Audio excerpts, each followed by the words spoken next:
It was twilight. The young mother was in the forest, gathering fruit and berries for her sick child, when she heard a twig loudly snap. She felt cold eyes gazing at her. "Who is there?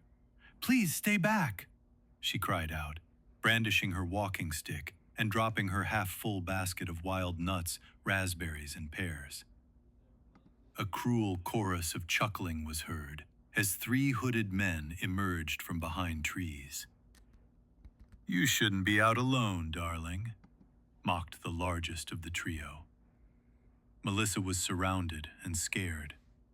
"Please, I have a child. Don't hurt me."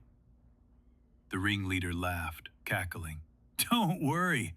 What we have in mind for you isn't going to hurt much." They pressed closer, taunting her as she swung and jabbed her stick wildly in their direction.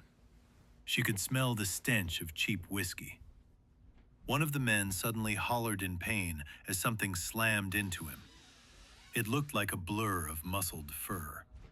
It was Harry, the brave werewolf cowboy who lived in the outskirts of town, come to her rescue. Harry tackled a second outlaw, biting and slashing with his claws, ripping one of his legs clean off his body. The sunlight glistened on Harry's 6-pack abs, which were visible through his golden fur. A shot fired. The last villain had drawn a pistol and shot Harry point blank in his back. Melissa winced and shuddered as Harry began convulsing on the ground. Melissa swung her stick hard, cracking the outlaw over the back of his head just as he raised his gun, about to fire a second killing blow. He fell to his knees, and Melissa struck him again. All 3 members of the gang were no longer moving, aside from faint twitches. Melissa rushed to check Harry. He was still alive. She stroked his handsome bald head as he transformed back to human form, prone and still bleeding from his serious wounds. "Are you okay?" whispered Harry in his deep, sexy cowboy voice. She tore off a portion of her skirt and wrapped his wound, then quickly fashioned a travois from branches and rolled Harry onto it. Melissa dragged Harry back towards her home, where her sick daughter Lily was waiting. When Melissa arrived home, Lily called out, "Mommy, did you bring some food? I feel so hungry and weak." Melissa gestured to Harry and said, "Look, Lily, I brought fresh meat. Prepare the fire." Lily gasped.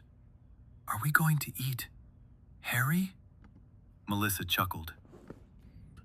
"No, silly. Look there." She pointed to a severed leg she had stacked on top of Harry. "This should last us a week. In the meantime, let us nurse handsome Harry back to health. It will be nice to have an alpha around.